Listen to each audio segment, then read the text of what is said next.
Welcome back to Benton Homestead, everyone. Today we are back here behind our guest house. There's Evie. That's the abandoned house there. A beautiful lilac. This is our backyard neighbor, and she's letting us use this area here for tomatoes and tomatillos. Evan went through about a week ago and weed whacked this and has let everything sort of drop here and settle. Today he's going to rototill it and plant into the ground. Our other neighbor here is a lemon orchard. He's a real nice guy, and sometimes he brings people through. It seems that he has little experiences for picking lemons in the orchard, which is a really great form of agritourism, which we hope to branch into at some point as well. We had a little garden going this way, which is awkward because now I'm going to make the rows going the other way. Radishes, still some in there if you want them. Cilantro, I don't know, it's going to seed. I might dig it up and plant it somewhere else to get some seed off of it. And then the celery is the only thing I really want to save, but it's pointed the wrong direction, so I'm not sure what I want to do there. And then our neighbor had this all planted in flowers, and she said she didn't want any of them, so that's already been dug out and transplanted into the front of our house there. But there's a few more I'm going to dig up before I get going. So we feel like we really lucked out with all of our neighbors, of course. Everyone has been really friendly to us, but this neighbor here in our backyard is particularly friendly. She comes over and visits just about every day. We're talking to her. And she set this little composter out when her and Evan started gardening together last year, sort of at the edge of her property where it meets ours. She's a really avid gardener, and she has a number of plots going, but these two in the back of her house, she'd only just started. I think she'd just acquired the land, or she just finally got around to working on this area. So it was all these yellow flowers. And this back corner here, as Evan said, was also all those tall yellow flowers, but they've been working together to get it ready for the tomatoes and tomatillos. This is the side yard of our guest house, and we still have a lot more work to do here. We've just slowly been plugging away at it when we have time, because it's definitely not top priority, but it is a priority.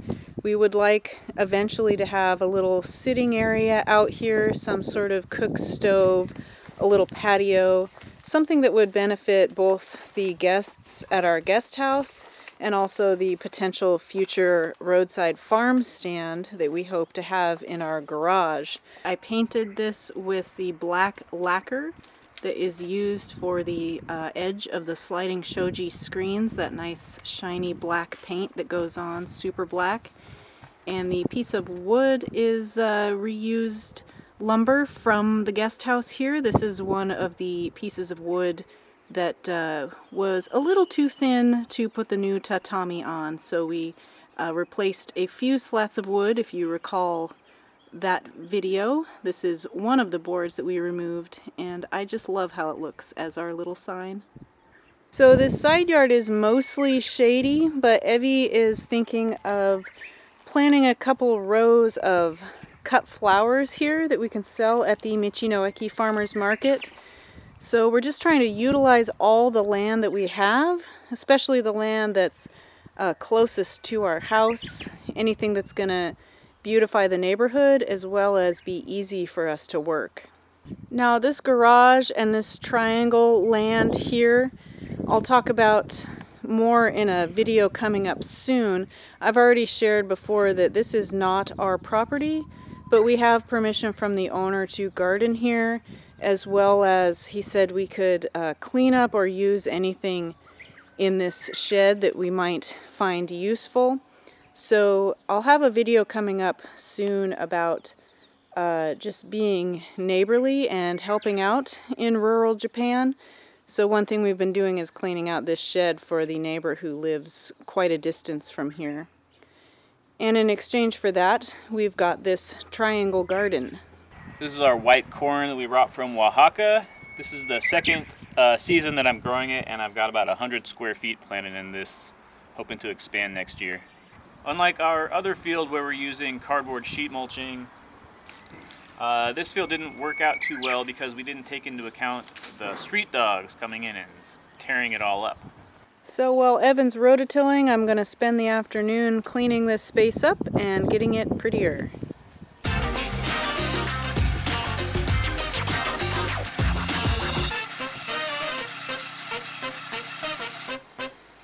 Alright, this is as far as I was able to get on the little triangle garden because the rest of that has baby corn plants in it and I don't trust myself to not pull them out. But we got a little bit of progress. As the neighbors like to say, bochi bochi. It means a little bit at a time. And anytime I say that back to them, they always giggle. Alright, it's getting into evening time, and we got everything accomplished over at the guest house that we set out to do. So Evan went off to the onsen, and I thought I'd spend a little bit of time working on this side yard. So if you remember what this looked like before, I've gotten a lot of garbage cleaned out. I've collected some copper up here, which we'll use in the future. And I've collected some metal over here, which will be taken to our next trip to the scrapyard. But today I've spent just about 30 minutes cleaning up some brambles back here and hauling them off to the compost area. The brambles were blocking our entrance to what we believe was like a pickling room back here, interestingly enough.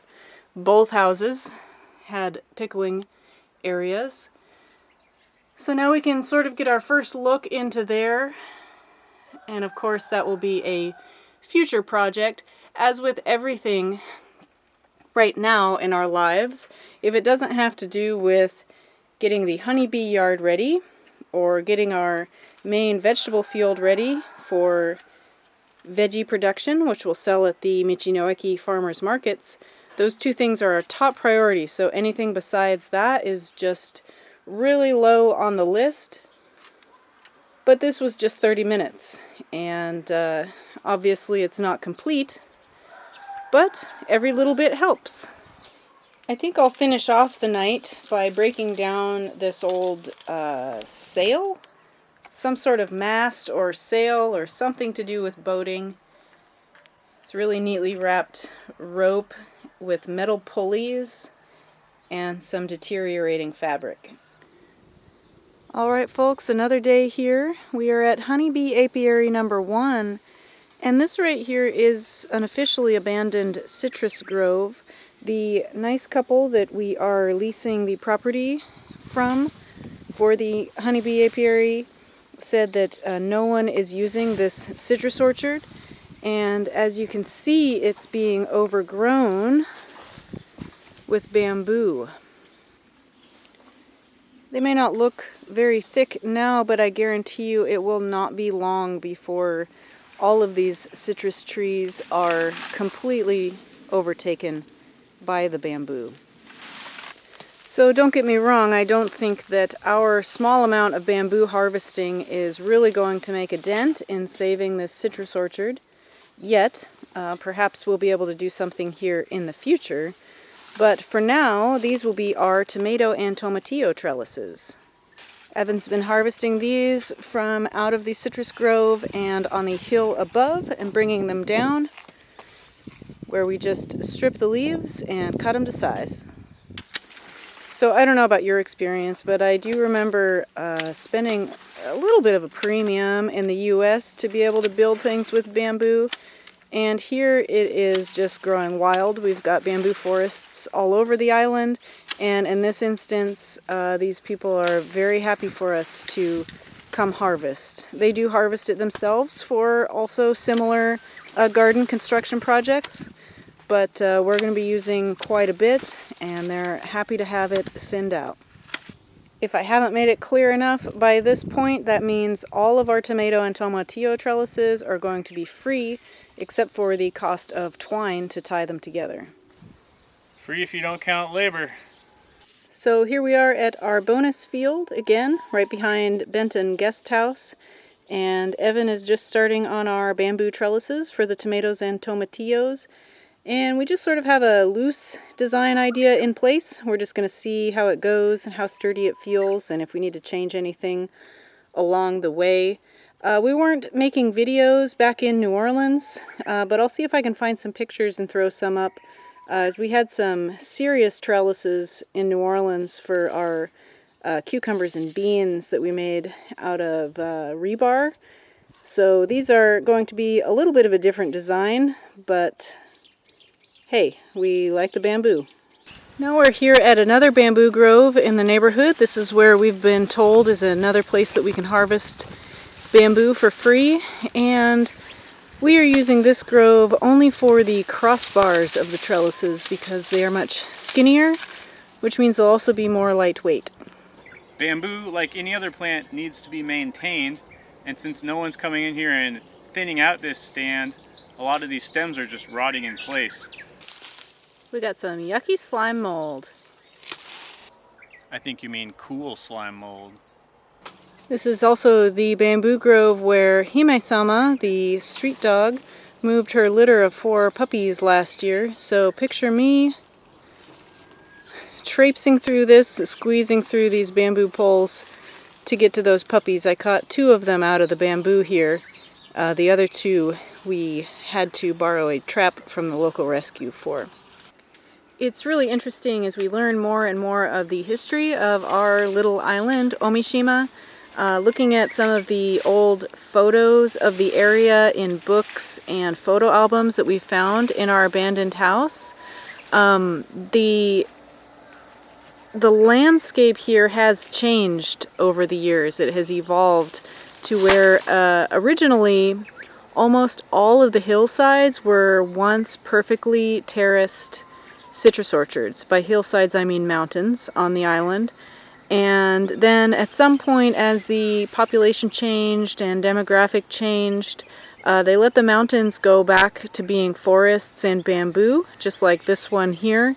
And then they moved the citrus orchards down lower to where the rice paddies on the low ground around the houses previously was. So it's sort of hard to explain with words. I'm going to try and put something together in pictures, but this is part of the reason why at least 2, if not more, of the fields that we're currently working to turn into vegetable fields were once rice paddies, and they've just changed over time. It's really interesting, and this is just the history of one small island that we're learning, and there's just so much to learn. Many of our neighbors have been really helpful and interested as we bring them old photos and say, hey, this is the house that was on your property before it was your current house, or whatever random photos that we find of the neighborhood. So they've really been enjoying seeing those and helping to answer our questions as we're just trying to sort of piece the history together in our heads. We hope to have a long future here and be planting our own roots and our own future generations here. So it's important to know what the history was of the place that we live. For those interested, there's a really cool black and white art movie called The Naked Island. I didn't really believe, I guess, or understand how much of the mountains actually were just completely terraced and covered in citrus trees at one time until we watched this movie. And it's a cool movie even if you don't speak Japanese, because it's nearly a silent film. It follows the story of a family who are the only inhabitants of one of the nearby islands in the Seto Sea, and just their daily life and struggles as literally the only inhabitants of an island.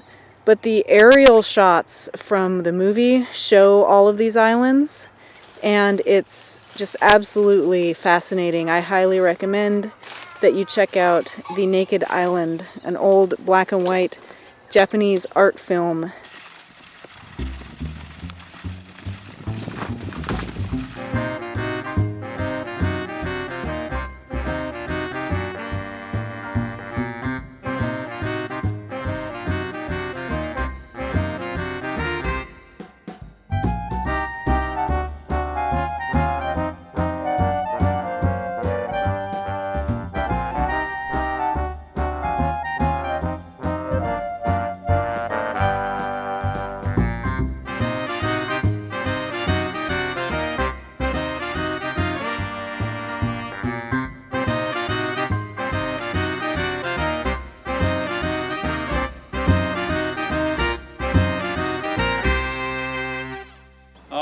So that's one crafts project in the bag.